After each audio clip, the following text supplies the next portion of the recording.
자, 현대시 치시면 돼요. 현대시. 오늘은 네 편합니다. 그래서 첫 번째 시, 눈물부터. 자, 일단 제목은 눈물이죠.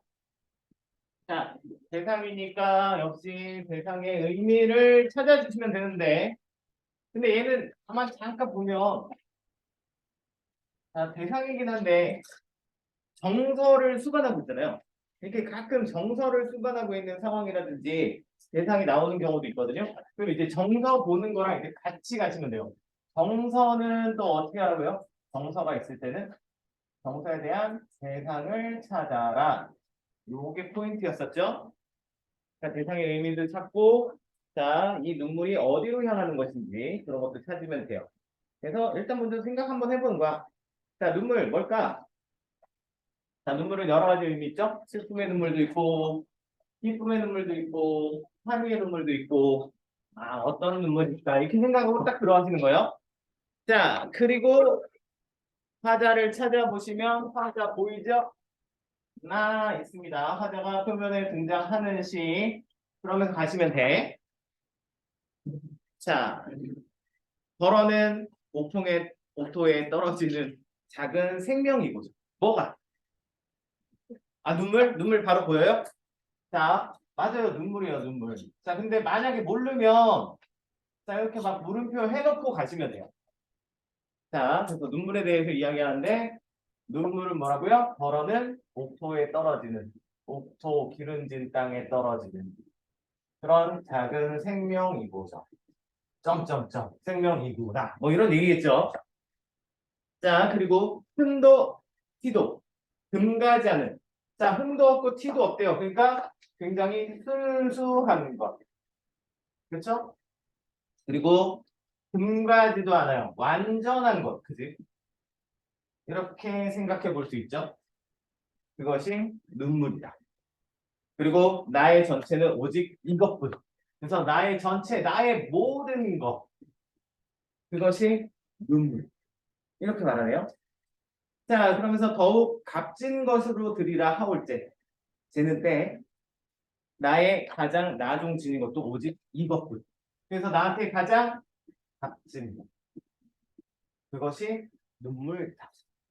자, 그런데 정서를 수반하고 있는데 어떤 정서인지 확실히 모르겠잖아요. 기쁨인지 슬픔인지 전혀 모르겠어요. 자, 그러면서 이제 또 가래. 아름다운 나무의 꽃이 시듬을 보시고 열매를 맺게 한 당신은. 자, 하자가 다시 또 한 번 어떤 대상, 당신이란 대상에 대해서 이야기하죠. 자, 당신은 어떤 사람? 아름다운 나무의 꽃이 시듬을 보시고. 그러니까 먼저 꽃을 줬겠죠, 당신이. 그래서 꽃이 시듬을 보시고 뭘 주었어요? 열매를 맺게 한 당신. 그것처럼 나의 웃음을 만드신 후에. 자, 그러니까 꽃하고 웃음하고 같이 대응이 되겠죠? 웃음을 만드신 후에 나에게 뭘 줬어요? 눈물을, 새로이 나의 눈물을 지어주시다. 그러니까 요게 이렇게 비슷한 의미가 되는 게 딱 연결되죠. 되셨나요? 그리고 처음에 대상을 못 찾으셨으면은 여기에서 이제 눈물이라는 대상이 나오니까 아, 이게 눈물이구나 이렇게 채울 수 있는. 자, 그러니까 이 시는 뭐 하고 있어요? 눈물의 속성을 쭉 이야기하고 그리고 당신에 대해서 이야기하면서 당신이 결국 꽃이 시듬을 보시고 열매를 맺게 하는 것처럼 나에게 웃음을 먼저 주시고 그 다음에 눈물을 이렇게 말하시네요. 자, 그럼 여기에서 가장 의미가 중요한 사람이 당신 아닐까요? 이 사람 때문에 내가 슬퍼하는 거니까 아니 내가 눈물을 흘리는 거니까. 그럼 이 당신은 누굴까요? 꽃이 피게 할 수 있어. 그리고 꽃이 진 다음에 열매를 맺게 할 수 있어. 나한테도 웃음을 주고 그리고 눈물을 줄 수 있는 그런 존재. 그런 존재는 뭘까요? 맞아요. 신. 신입니다. 신. 특히 이제 가운데 부분에 뭐라고 했어요? 자, 더욱 값진 것으로 드리라 하올때 나의 가장 나중 지은 것 또 오직 이뿐. 교회 다녀오신 분은 아는데 이거 약간 교회에서 기도하는 말투거든요. 그래서 이제 김현승 시인은 기독교적 가치관에 입각한 시를 좀 많이 쓰세요. 그래서 그런 경향을 보이는 사람은 좀 알아두시면 도움이 많이 돼요. 그러니까 여기에서 이 시는 결국 하나님 얘기거든요. 그러니까 먼저 요거부터 한번 생각해 볼까요?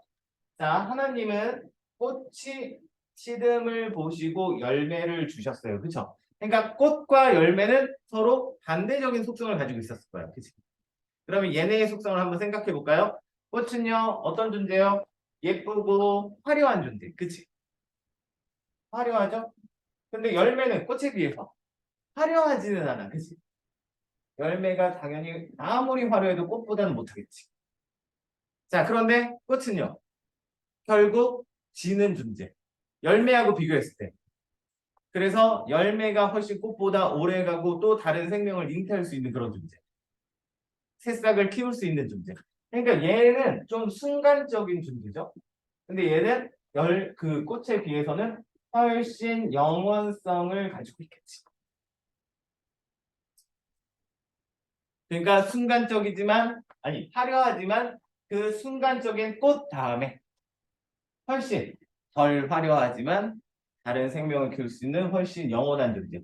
그리고 또 훨씬 가치 있는 열매를 주신 것처럼 나에게는 순간적인 웃음, 즉 이런 속성의 기쁨을 먼저 주시고 그리고 나에게 기쁨보다 훨씬 가치 있는 눈물. 자, 그러니까 이거는 당연히 뭐겠어요? 슬픔의 눈물이겠지. 슬픔의 눈물을 주셨다. 이렇게 말하는 시거든요. 자, 여기까지 뽑아내면 훌륭해요. 자, 그리고 그 외의 얘기들은 사실 이 시만으로 뽑아낼 수는 없죠. 그래서 만약에 이게 모의고사나 시험에 출제가 된다고 하면 반드시 보기로 이 시의 배경에 대해서 설명해 줄 거예요. 어떤 배경 갖고 있는 것 같아요? 아주 큰 슬픔이 보이지 않나요? 자, 그래서 이 김현승 시인의 아들이 어렸을 때 죽었대요. 병으로 죽었어요. 그래갖고 그 죽은 아이에 대한 슬픔을 종교적으로 참아내고 승화시키는 시. 그러니까 죽은 아이를 생각하면서 눈물을 흘리는 거지. 그러면서 이 그 눈물을 뭐라고? 옥토에 떨어지는 작은 생명이라고 이야기해요. 그러니까 이게 끝일 수가 없는 거야. 다시 때로 새로운 시작이 될 수 있고 새로운 생명이 될 수도 있는 거지. 그리고 나한테 가장 순수하고 완전하고 나의 모든 것이고 나한테 값진 것이고 그리고 이런 슬픔을 나에게 겪게 해주신 거는 바로 결국 하나님이자 신이잖아요. 신은 그 순간적이고 화려하지만 오래 갈 수 없는 그 꽃 다음에 훨씬 가치 있는 열매를 주신 것처럼 나에게 먼저 기쁨을 주셨어요. 기쁨. 누구를? 아이에 대한 기쁨.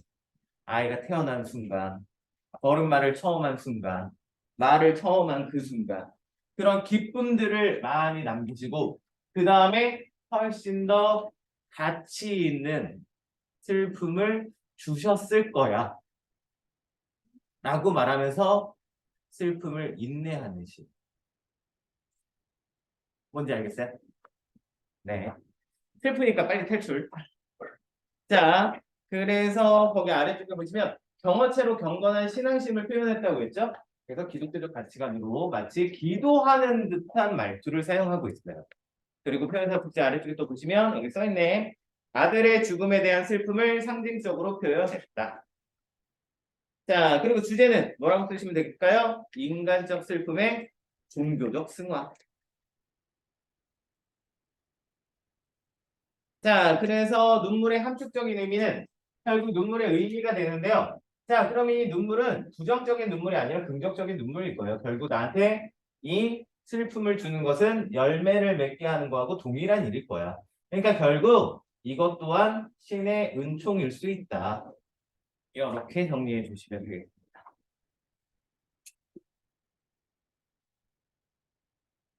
자, 그리고 이번에 5, 6년에 나타난 자연의 변화와 시인의 삶에 대해 제시된 시월 토대로 연관지어 정리했죠. 이렇게 이 구조로 정리했습니다. 자, 그래서 죽은 아이에 대한 슬픔 이렇게 보시면 되고, 자, 그리고 그 다음 시가 이제 김수영의 시예요. 자, 이 김수영이라는 시인은요, 그냥 알아두셔야 된다. 김수영. 여러분이 이 사람의 이름 세 글자를 딱 알아두셔야 되고요. 이분의 시를 기억해 두시면 더 도움이 됩니다. 자, 2분의 C의 경향을 그냥 한 줄에 줄이면 소시민성에 대한 자기 반성을 끊임없이 하는 시인이 김수영이에요. 그러면 일단은 소시민성이 뭔지를 좀 알아야 되겠죠?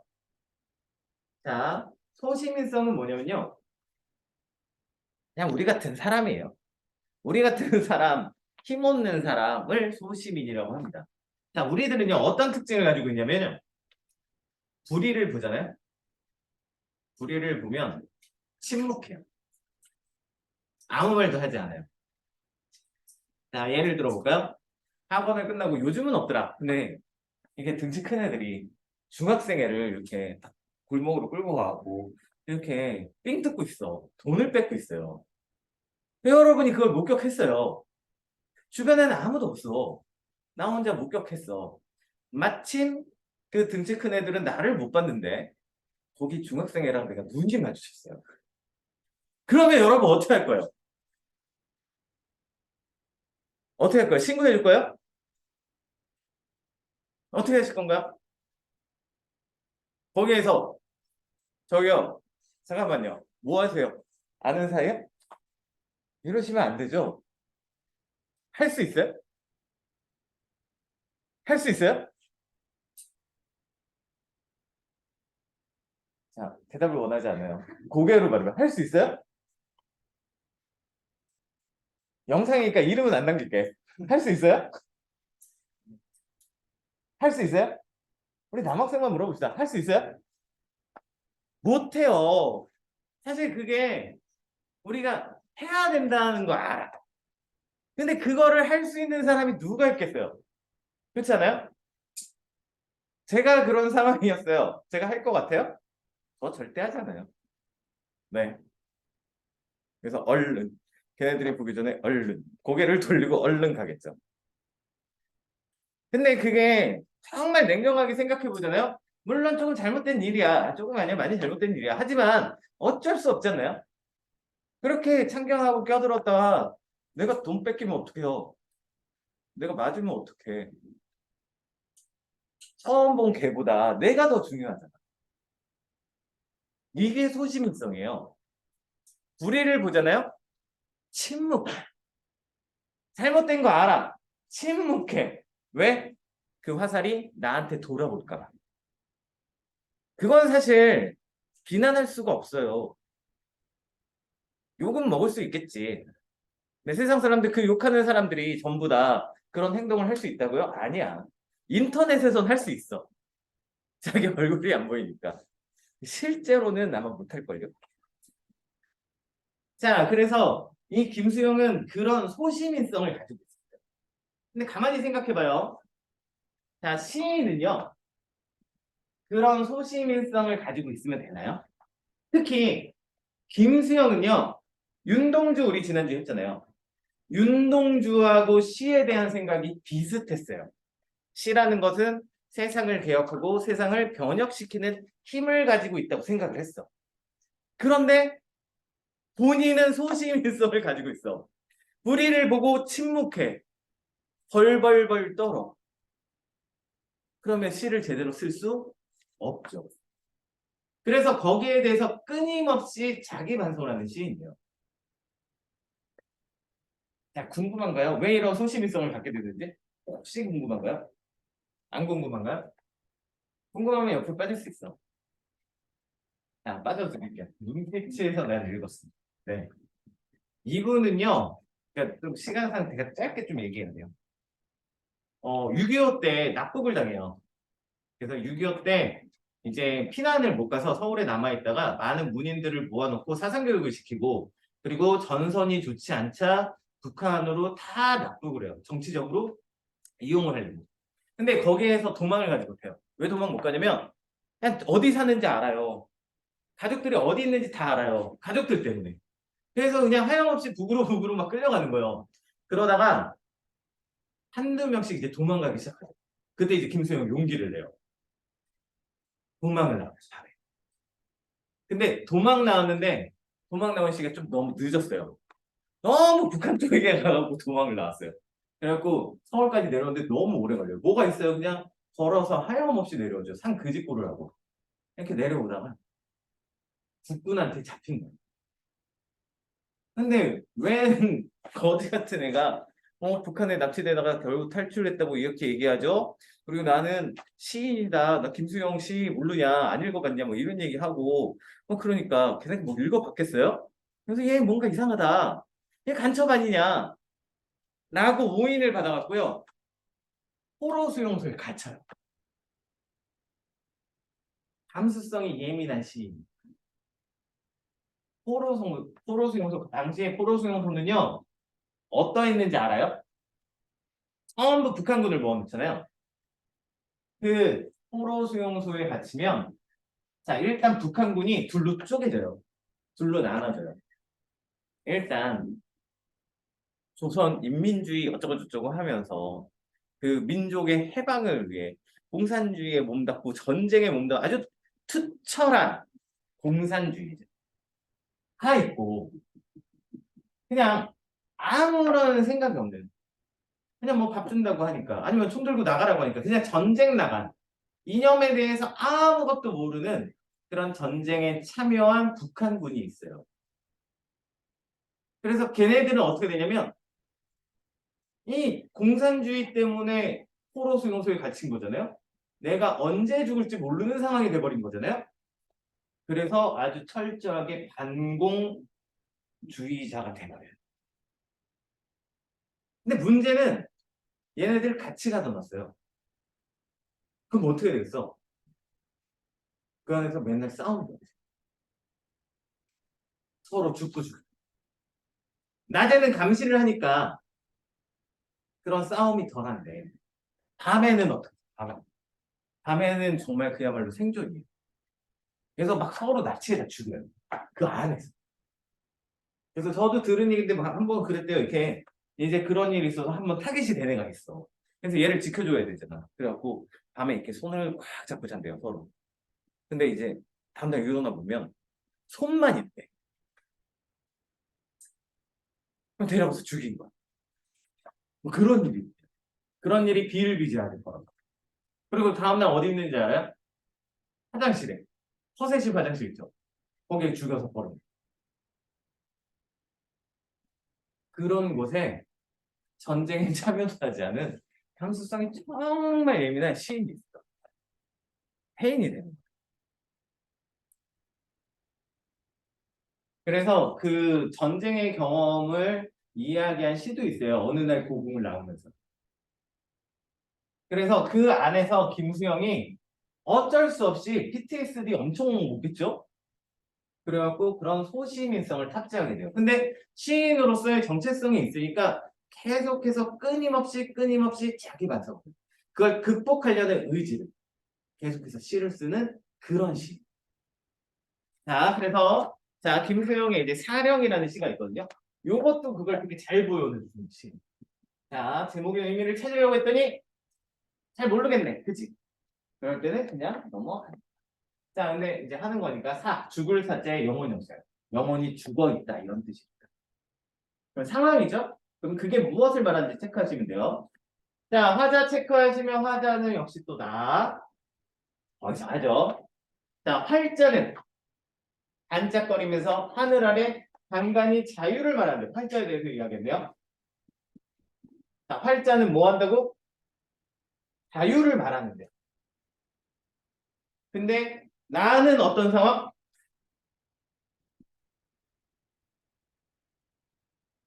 나는 어떤 상황? 나의 영은 죽어 있는 것이 아니야. 나의 영은 죽어 있는 것이 아니냐 이렇게 말해. 그러니까 무슨 얘기예요? 팔자는 자유에 대해서 말하는데 나는 자유에 대해서 말하지 못해. 자유에 대해서 말해야 되는 거 아는데 알매도 불구하고 말하지 못해요. 그래서 나의 영이 죽어 있다고 생각합니다. 자, 그럼 활자는 뭘까요? 활자. 활자는 글자잖아요. 그러면 글자들이 있는 책, 텍스트, 사상, 관념 이런 것들이 되겠죠. 그래서 내가 읽어서 내가 배워서 자유를 말해야 되는지 알아요. 아는데 나는 영이 죽어 있기 때문에 자유를 말하지 못하고 있는 상황. 이해되시나요? 자, 벗이요. 벗은 친구죠. 그대의 말을 고개 숙이고 듣는 것이 그대는 마음에 들지 않겠지. 자, 그래서 벗은 활자죠. 자, 고개 숙이고 듣고 있어요. 왜 고개 숙이고 듣나요? 우리 언제 고개 숙이고 있죠? 잘못했을 때, 반성할 때. 그렇잖아요? 이렇게 막 혼날 때 이렇게 고개 숙이고 있잖아. 그래서 반성하고 있어요. 마음에 들지 않아. 자, 그런데 누가 벗은 활자잖아요. 그런데 활자가 그렇게 말할 수 있나요? 나한테 마음에 들지 않다고 이야기할 수 있나요? 그런 표정을 지을 수 있나요? 아니죠. 결국 마음에 들지 않는 건 누구예요? 자신이에요. 얘는 자유를 말하는데 나는 자유를 말하지 못하는 그 상황이 너무 반성돼요. 너무 부끄러운 상황이에요. 자, 그래서 모두 다 마음에 들지 않아라. 자, 그래서 또 마음에 안 드는 것들 이야기하죠. 저 황혼, 그리고 저 돌벽 아래 잡초도, 그리고 담장에 푸른 페인트들, 그리고 저 고요함도 이 고요함. 자, 세상 모든 게 다 마음에 들지 않는 상황이에요. 자, 중요한 거 두 개만 얘기할까요? 자, 푸른 페인트빛 마음에 들지 않아요. 왜 마음에 들지 않을까요? 자, 페인트라는 건 어떤 존재예요? 색칠하는 거. 원래 색이 무엇이든 간에 그 색깔의 페인트로 다 덮는 거예요. 그쵸? 자, 푸른색은 어떤 이미지를 가지죠? 희망, 자유, 평화, 맑음, 밝음 이런 이미지를 갖잖아. 자, 그런데 페인트로 다 칠해봅니다. 회색빛도 페인트로, 낡은 것도 다 푸른색 페인트로 다 덮어버렸어요. 이 세상은 그렇게 생기지 않았는데 그렇게 거짓되게 꾸며버렸다고요. 그래서 마음에 들지 않아요. 그리고 고요도 마음에 안 들어요. 왜 고요가 마음에 안 들어요? 세상이 이렇게 조용하면 안 되거든. 세상엔 잘못된 거 투성인데 아무도 잘못됐다고 이야기하지 않아.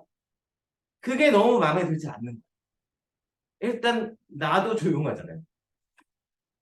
자, 그래서 그대의 정의도 우리의 섬세도. 자, 그대는 활자는 자유와 정의로운 존재예요. 자, 그런데 우리는 뭐라고요? 섬세한 존재예요. 자, 조각상이 있어요. 섬세한 조각상과 섬세하지 않은 조각상이 있어요. 두 개를 실수로 넘어뜨렸어요. 뭐가 망가질까요? 당연히 섬세한 조각상이다. 그러니까 섬세하다는 이야기는 무슨 이야기냐면 굉장히 잘 망가진다, 나약하다라는 의미. 즉 결국 우리는 소시민성을 가진 존재예요. 그러니까 배워서 알아요, 머리로 알아, 관념으로 아는데 그런데 자유에 대해서 말 못하고 고요하게 있는 존재. 자, 그대의 정의도 우리의 섬세도 행동의 죽음에서 나오는 이 욕된 교회에서. 자, 배경은 사회적 배경은 군부 독재 시절이에요. 자, 뭐 해야 돼요? 아, 군부 독재 아니네요. 59년이니까 이승만 독재 정권 때예요. 자, 그러니까 행동하려면요. 정의로운 행동을 하려면 어떻게 해야 돼요? 죽음을 각오해요. 죽음에서 행동이 나와요. 그런 욕된 교회에 어제도 오늘도 내일도 마음에 들지 않아라. 다 마음에 들지 않아요.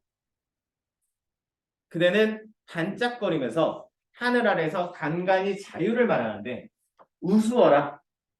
나의 영은 죽어 있는 것이 아니야. 그래서 자신에 대해서 어떤 태도를 보여요? 자신에 대해서 비웃고 있죠. 그걸 뭐라고 합니까? 자조적 태도를 보이죠. 그러면서 뭐 하고 있어요? 반성하고 있어요. 그리고 반성한다는 이야기는 어떻게 됩니까? 앞으로 바꿔나갈 의지가 있다는 이야기가 되겠죠. 그래서 의지적으로도 볼 수 있습니다. 자, 그래서 주제 가볼게요. 주제는 부도덕한 현실과 소시민의 죽은 영혼 비판 이렇게 쓰시면 되겠어요. 혹은 현대인 이렇게 해도 되겠네. 자, 그래서 이것만은 꼭은 안 해도 되겠네. 이건 넘어가고요.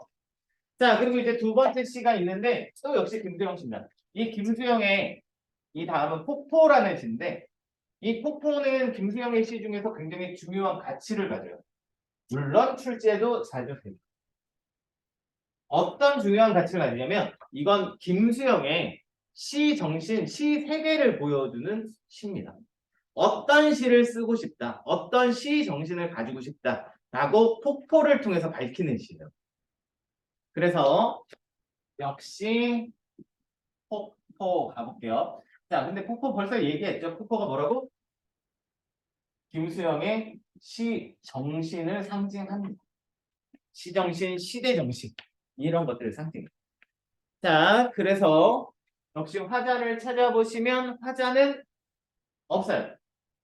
그러면 대상을 찾아라. 대상 처음에 딱 나오죠? 폭포는 폭포가 대상입니다. 그러면서 요시는 사실 그냥 정리하면 끝나요. 대상의 속성을 정리하면 끝나는 시입니다. 자, 그래서 가볼게. 자, 폭포는 어떤 속성을 지니고 있나? 자, 폭포는 고진 절벽을 무서운 기색도 없이 떨어져. 폭포는 흘러가면 떨어지는 거 알아요. 그 고든 절벽을 무서워하지 않는 존재야. 그러니까 부정적인 현실에 대해 두려움이 없는 존재. 두려움이 1도 없어요. 묵묵히 걸어가는 존재. 두려움을 가지지 않는 존재. 자, 규정할 수 없는 별이 규정할 수 없어요. 뭐라고 정할 수 없어요. 그리고 무엇을 향하여 떨어진다는 의미도 없이 무엇을 향하는 것도 없어요. 방향성도 없고 목적도 없고 그리고 의미도 없어요. 그런 존재가 폭포. 자, 계절과 주야를 가리지 않고 밤낮으로 봄, 여름, 가을, 겨울 항상 떨어지는 항상성을 지닌 존재. 그것이 폭포. 그리고 고매한 정신처럼 쉴 사이 없이 떨어진다. 뭐라고요? 고매한 정신.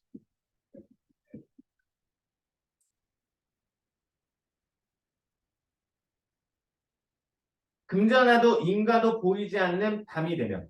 자, 밤은 뭐뭐도 없고 뭐뭐도 없죠?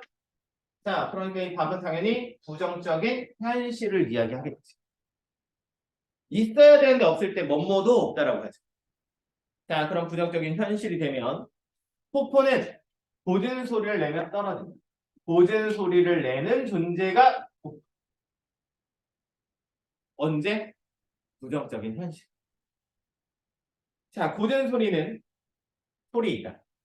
잦은 소리는 잦은 소리를 잦은 소리를 내는 것이 바로 폭포. 자, 그러니까 이게 시정신이라고 했잖아요. 어떤 시를 쓰고 싶어요? 부정적 현실에 두려움을 느끼지 않고 맞서는 그리고 규정할 수도 없는 방향과 목적을 가지지 않는 의미를 가지지 않는 자 이게 되게 중요해요. 문학이요. 방향과 목적성을 가지게 되잖아요. 그럼 무서워질 수 있어요. 정치나 사상의 도구가 되는 순간 남을 해치는 무기가 될 수 있어요. 그래서 그런 순수한 비판 정신으로 누구의 편을 들지 않고 누구에게 이득을 주지 않으려고 누구의 뒤에 묻어서 문학의 힘을 악용하는 그런 시가 아니라 순수한 시대 정신의 시를 쓰고 싶은 거예요. 그리고 어떻게? 늘 영원히 항상 똑같이 그리고 고매한 정신. 그래서 어떻게? 부정적인 현실에 궂은 소리를 내고 싶어요. 궂은 소리를 내면 어떻게 된다고요? 그러면 궂은 소리를 부르고 세상이 잘못된 세상 속에서 바른 소리를 하게 되잖아요. 그럼 세상이 바른 방향으로 나아갈 수 있는 시작점을 제시할 수 있어요. 그런 시를 쓰고자 하는. 자, 번개와 같이 떨어지는 물방울을 취할 순간조차 마음에 주지 않고 취하고 싶어요. 폭포가 긍정적인 부산이죠. 화자가. 그래서 나태와 안정을 뒤집어 놓은 듯이. 그러니까 화자는 나오진 않지만 나태와 안정의 존재. 폭포하고 대조적인 상황이에요. 그러니까 이게 바로 뭐라고요? 소시민성. 그 소시민성을 뒤집어 놓은 듯이 높이도 폭도 없이 떨어져. 폭포를 바라보며 그런 시를 쓰고자 하니. 자, 되셨나요? 자, 그래서 그 아래쪽에 보시면 또 이제 주제 채워봅시다. 뭐 주제는 간단히 쓸 수 있겠죠. 부정적, 현실과 타협하지 않는 의지적인 삶의 추구. 이런 삶을 살고 이런 시를 쓰고자 하니. 자, 그리고 부정적 현실에 맞서는 꿋꿋한 비판 정신을 형상화한 시어는 뭐겠어요? 폭포죠. 혹은 고든 소리라고 하시면 됩니다. 혹은 고든 소리는 고든 소리를 부른다. 시어라고 했으니까 폭포가 더 맞겠죠? 자, 그리고 소시민적이고 안이한 삶의 태도를 형성한 시구는 나태와 안정.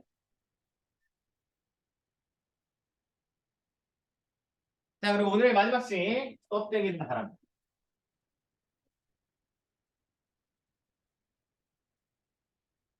쉬운 시입니다. 요거는. 자, 신동엽의 시인데 신동엽이 여러분이 생각하는 그 신동엽 아니에요. 네. 자, 그래서 이제 화자를 한번 찾아보시면 화자는 없죠? 없는 상태에서 가네요. 자, 그래서 껍데기는 가라. 껍데기 가라고 했어요. 그러니까 당연히 껍데기는 부정적 존재. 그쵸?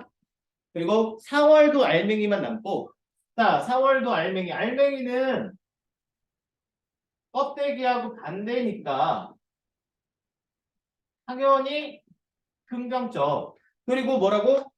얘는 나무라고 했으니까 긍정적. 서로 대조적이에요. 그죠? 4월도 알맹이만 남고 껍데기는 가라. 그럼 4월의 알맹이는 뭘까요? 4월에 엄청 역사적인 일이 있었잖아요. 알아요? 몰라요? 그죠? 4.19 혁명이 있었잖아. 4.19 왜 일어났나요? 누구 때문에 일어났나요? 모르네. 그것까지 모르네요. 자, 연도 봐요. 아, 67년. 그래서 안 되겠네. 자, 4.19는 우리나라 초대 대통령 때문에 일어났습니다. 초대 대통령 알아요? 누군데요? 네, 이승만 대통령. 걔가 뭐 하려고 했어요? 그분이 뭐 하려고 했어요? 독재 정권. 초대 대통령의 한해 대통령을 연임할 수 있는 안을 통과시켜요, 국회는. 그러면서 야, 그만 좀 해먹어라. 너 때문에 지금 나라 꼴이 말이 아니다. 라고 하면 분노한 시민들이 민주주의의 수호를 위해서 다 뛰쳐나왔죠. 그 결과 어떻게 됐어요? 이승만이. 요즘은 이제 다 아는 단어. 옛날에는 되게 생소한 단어였거든요. 요즘은 이제 다 아는 단어. 이승만이 하야했죠. 하야하고 그리고 하와이로 망명을 가서 다시는 우리나라에 돌아오지 못했습니다. 그래서 민중의 손으로 민주주의를 실현시킨 날입니다. 자, 그래서 4월의 알맹이란 그 정신적인 거 있죠. 그래서 자유, 뭐 평화, 민주주의 뭐 이런 의미를 갖고 있지. 알맹이라고 합니다. 그럼 껍데기는 그거 외적으로 부정적인 거, 형식적인 거, 표면적인 거, 그의 껍데기. 이걸 이용하려는 세력, 정치적으로 이용하려는 것들, 그런 것들 다 사라지고 사회부의 그 순수한 정신만 남아라. 이런 이야기요. 자, 그리고 껍데기는 가라.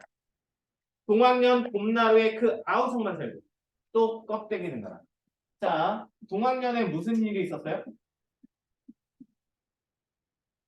동학까지 보면 알잖아요. 동학 농민운동이 있었죠. 동학 농민운동은 또 왜 일어났어요?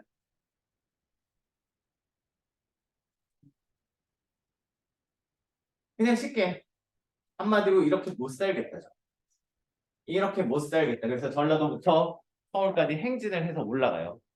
그들이 왜 행진해서 올라간지 알아요? 임금 만나려. 임금 만나서 이 억울한 걸 다 얘기하고 싶어가지고. 그동안에 막 상소문 올렸어요. 신문고 가서 두드렸어. 근데 중간에서 다 커트하는 거야. 이놈의 탕가노리 새끼들이.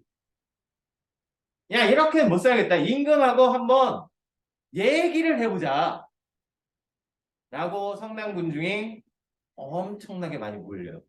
그래서 올라가죠. 근데 조정에서는 뭐라고 판단해요?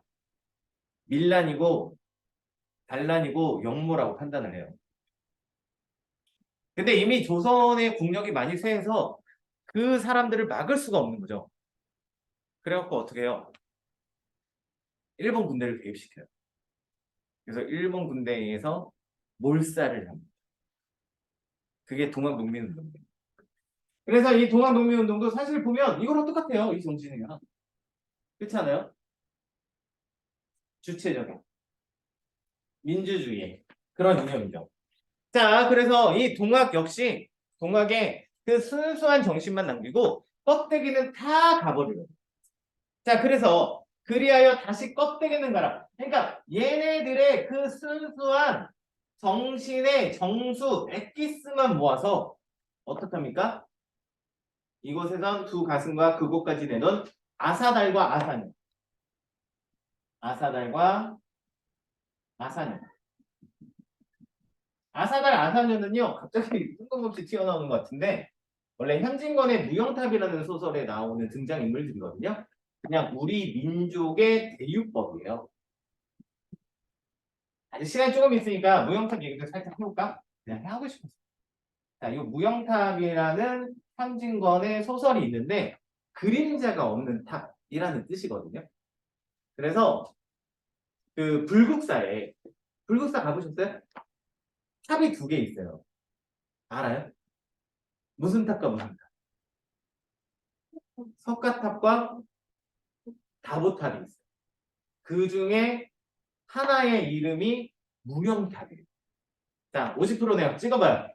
어떤 탑일까요? 석가탑일까요? 다보탑일까요?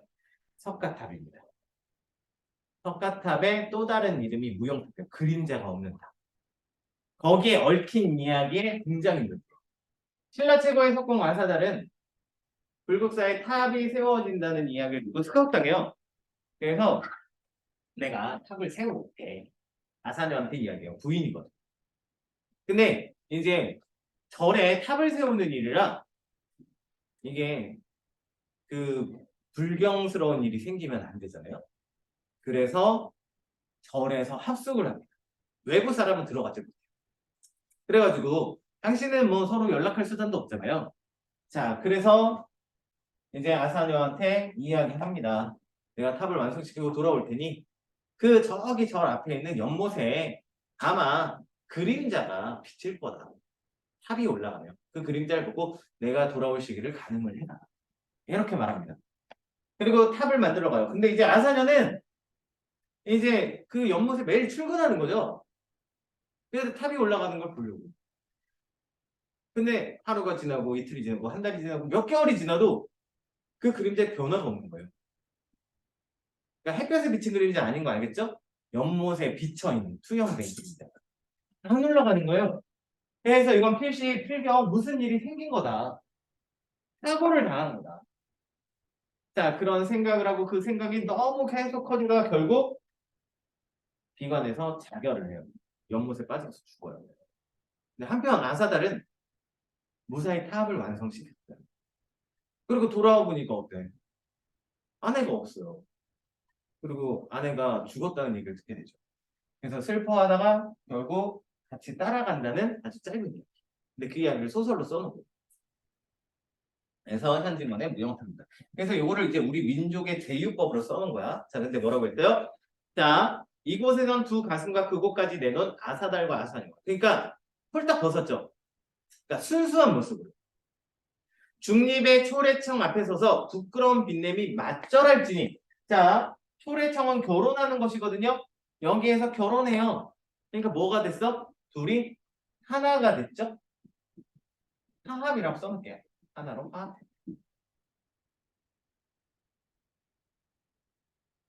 어떻게 화합했죠?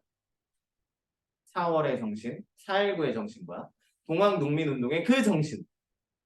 자, 뭐 하자라는 실까요? 통일하자는 실. 자, 그래서 껍데기는 가라. 한라에서 백두까지, 남쪽 끝에서 백두 북쪽 끝까지 우리나라 전체에 향기로운 흙가슴만 남고 흙가슴만 남고 뭐라고요? 그 모든 쇠붙이는 다 쇠붙이는 껍데기랑 같은 거겠죠. 자, 쇠로 뭐 만들어요? 무기 만들잖아. 그러니까 파괴, 폭력, 불신 이런 가치 다 사라지고 뭐 하자고요? 4.19의 정신과 동학농민의 운동의 정신으로 우리 통일하자 라고 말하는 시. 자, 되셨나요? 자, 그래서 주제 진정하고 순수한 민족의 삶 추구. 자, 그리고 시와의 상징성은 다 말씀드렸어요. 그죠? 자, 껍데기, 외면적이고 표피적이고 부정적인 것들. 4월의 알맹이 4.19의 정신, 동학농민운동의 정신. 자, 그리고 작품에 사용된 대조적 의미를 지닌 시어는 자, 알맹이와 껍데기겠죠? 그리고 껍데기 쪽에 쇠붙이. 알맹이 쪽에 또 흙가슴도 들어가겠네. 자, 그리고 동일한 식을 반복하면서 얻는 효과는 결국 리듬감과 의미 강조겠죠. 그리고 가라 가라 이렇게 계속 말해서 역동적으로 역시 시가 전개가 됩니다. 자, 오늘은 여기까지.